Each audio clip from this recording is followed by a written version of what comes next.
जय हिंद साथियों। Indian coast guard के अंदर जीडी की वैकेंसी आ गई है और ये जो वैकेंसी का फॉर्म है वो आप देखेंगे कि 13 जून से 3 जुलाई तक आप इसका फॉर्म जो है वो भर सकते हैं। ठीक है, बड़ी ही बेहतरीन अच्छी न्यूज़ है, अपडेट है, तो आप इसका फॉर्म ज़रूर भरें। देखिएगा, जनरल ड्यूटी एंड यांत्रिक के लिए आपको पता होगा ये अग्निवीर में शामिल नहीं है। एजुकेशन क्वालिफिकेशन के लिए अगर आप जीडी के लिए यानी जनरल ड्यूटी नाविक अगर आप बनना चाह रहे हैं, तो अगर आपने 12th कर रखा है मैथ और फिजिक्स से, तो आप इसका फॉर्म भर सकते हैं।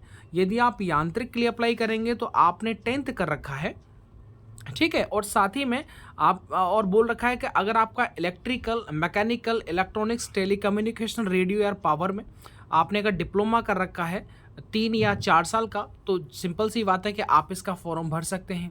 ठीक है, चलिए आगे देख लीजिएगा।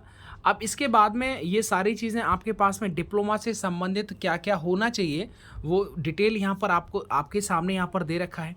इसके बाद में देख सकते हैं एज को लेकर के टेंशन फ्री रहिएगा। 18 से 22 साल जो कि होता है जनरली 1 मार्च 2003 से 28 फरवरी 2007 है, तो आप ज़रूर आप इसका फॉर्म भर सकते हैं। आप सबको पता होगा कि अगर आप एज रिलैक्सेशन की बात करें तो SC/ST के लिए 5 साल, OBC के लिए 3 साल। ये जो एज का छूट है वो सामान्यतः जो केंद्र की वैकेंसी आता है उसमें देखने को मिलता है। वैकेंसी की अब बात कर लीजिएगा, जोन वाइज यहाँ पर वैकेंसी है तो 260 जो है वो टोटल वैकेंसी है। यहाँ पर देख लीजिएगा, वैकेंसी फॉर जीडी यानी जीडी के लिए 260 वैकेंसी है। अगर आप यांत्रिक के लिए वैकेंसी की बात करेंगे तो ओवरऑल, एक सेकंड में आपको टोटल की बात करता हूँ, तो यहाँ पर देखो यांत्रिक मैकेनिकल के अंदर 33, इलेक्ट्रिकल के लिए 18 एंड इलेक्ट्रॉनिक्स के लिए 9। तो इस तरह से जो वैकेंसी है वो यहाँ पर डिवाइड की गई है। समझ में आ गया जी। चलिए इसके बाद में देख लीजिएगा, ये जोन को जो है वो अच्छे से आपको समझाया गया है। सिलेक्शन प्रोसेस में क्या होता है कि पहले जो होता है वो आपका एग्ज़ाम होता है, एग्ज़ाम के बाद में आपका फिजिकल होता है, फिर एडेप्टिबिलिटी टेस्ट होता है, उसके बाद में मेडिकल होता है। ये जो प्रक्रिया है वो यहाँ पर देखने को आपको मिलती है। समझ में आ गया जी। चलिए आगे देख लीजिएगा। इसके बाद में देख लीजिएगा लाइव, ये जब आप फॉर्म भरेंगे तो आपका जो लाइव फोटो है वो जो है वो फॉर्म भरने के दौरान जो वो कैप्चर्ड किया जाएगा। ठीक है, तो ये जो live image capturing during registration, ये आपको जो फॉर्म भरने के दौरान ही आपको पता चल जाएगा, कोई दिक्कत वाली बात नहीं है।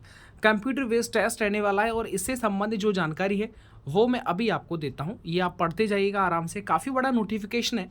आप सबको पता होगा कि जो एडमिट कार्ड है वो आपके फिजिकल के लिए जो है वो आएगा, उसका प्रोसेस जो है वो ऊपर इससे ऊपर दे रखा है। इसके बाद में देखिए, अगर आप पोस्ट जीडी के लिए, अगर आप यांत्रिक का ये वाला पोस्ट अप्लाई करते हैं तो आप देखो जीडी के लिए सेक्शन 2 होते हैं ना, पहला और दूसरा, जो जैसे पहले था एग्जैक्टली वैसे ही है, बाकी इसमें कोई भी जो चेंजेस नहीं है। और देखिएगा, अगर आप जीडी के लिए जनरली बात करें तो क्योंकि जीडी में वैकेंसी ज़्यादा है तो उसमें सेक्शन फर्स्ट और सेक्शन सेकंड दोनों से सवाल आते हैं। देख लीजिएगा, सेक्शन फर्स्ट और सेकंड वाले सवाल ये देख सकते हैं। ओवरऑल ये जो पूरा सिलेबस है वो आपको बता रखा है। चलिए कोई नहीं, मैं आपको थोड़ा सा और डीपली बता देता हूँ। देखिएगा, आपको 60 नंबर का पेपर होगा, 45 मिनट का टाइम मिलेगा एंड साथ ही में आपको नंबर ऑफ क्वेश्चन कितने रहने वाले, 60। मैथ का 20 रहेगा, साइंस का 10 रहेगा, इंग्लिश का 15, रीजनिंग का 10 एंड जीके का 5 रहेगा। पासिंग मार्क्स सबके सामने है क्योंकि वो जीडी देख सकते हैं यहाँ पर 10th जो है वो कम से कम रहना चाहिए। अब इसके साथ में सेक्शन 2 के लिए लेकिन 12th, तो इसीलिए मैं कहता हूँ कि इसमें 12th जो वो मांगा जाता है जनरल ड्यूटी के लिए। अब आप देखिए सेक्शन 2 के अंदर बात करेंगे तो 50 नंबर का सेक्शन 2 रहेगा, 30 मिनट का टाइम मिलेगा और 50 क्वेश्चन जो है वो यहाँ पर रहने वाले हैं। मैथ का 25 और फिजिक्स का 25-25 क्वेश्चन जो वो आपको देखने को मिलेगा। इसके बाद में एक से ज़्यादा शिफ्टों में होगा तो नॉर्मलाइजेशन भी जो वो आपको देखने को मिलेगा। फिजिकल फिटनेस टेस्ट की बात कर लेते हैं, 1600 मीटर का रनिंग होगा 7 मिनट के अंदर, 20-20 उठक बैठक रहेगा, 10 पुशअप्स रहेगा। ये सारी चीज़ें आपको आना चाहिए, आता ही है जनरली। जब आप इतना मतलब एग्ज़ाम को क्वालिफाई कर लेते हैं तो स्वाभाविक सी बात है कि ये सारी स्टेजेस को आप कंप्लीट कर सकते हैं। ठीक है, चलिए उम्मीद करता हूँ आपको पूरा जो सिस्टम है वो समझ में आ गया होगा, किस तरीके से आपको ये फॉर्म भरना है। तो इसका ज़रूर आप फॉर्म भरिएगा। आपने पहले भी अगर आप इसका फॉर्म रखा है तो ये आपके लिए आसान रहेगा इसका फॉर्म भरना।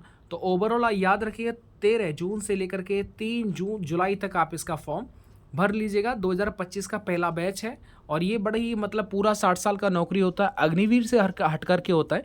तो इसमें आपका प्रयास रहना चाहिए कि आप इसमें नंबर जो हो आपका पड़ जाए।